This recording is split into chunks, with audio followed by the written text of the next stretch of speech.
जय हिंद। देखिए, अभी इस वीडियो में पावर शेयरिंग जो चैप्टर है, फर्स्ट चैप्टर पॉलिटिकल साइंस का, उसका जो पहला टॉपिक है, ठीक है, वो बेल्जियम का इथनिक कॉम्पोजिशन, उसके बारे में हम लोग पढ़ेंगे।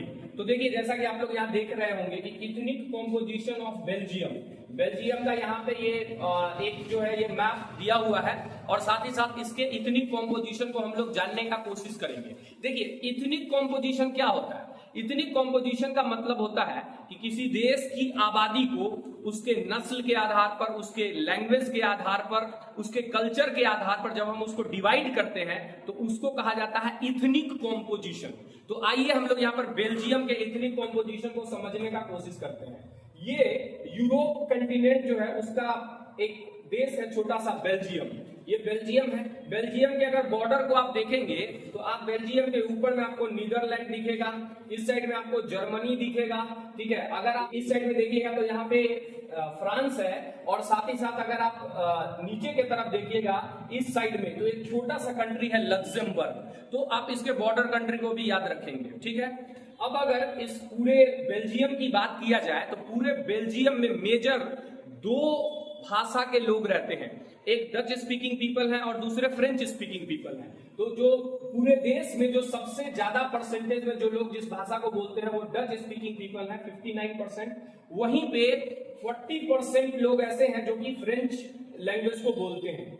अगर बेल्जियम के एक कोने में देखा जाए तो कुछ दूर ऐसा भी है जहां के लोग जर्मन भाषा को बोलते हैं, ठीक है। लेकिन वहीं पर अगर इसी बेल्जियम में इसका जो कैपिटल है जिसका नाम है ब्रसेल्स, तो अगर ब्रसेल्स में अगर देखा जाए तो यहाँ की कहानी बिल्कुल उल्टी है।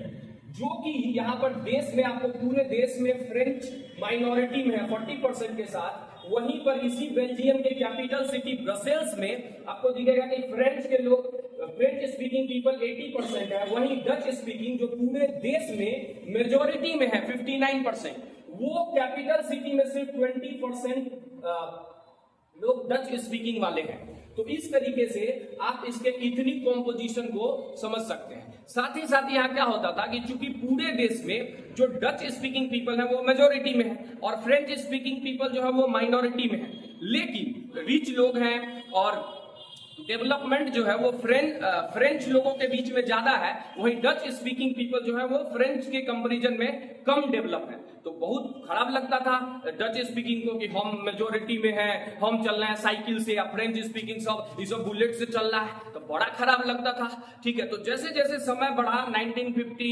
1960 वगैरह का समय आया, तो धीरे धीरे जो है एक तनाव का स्थिति बनने लगा। अब ये इस तनाव के स्थिति को बेल्जियम की जो गवर्नमेंट है वो किस तरीके से कंट्रोल करती है, इसके बारे में हम लोग आगे पढ़ेंगे। मिलते हैं अगले वीडियो में। जय हिंद।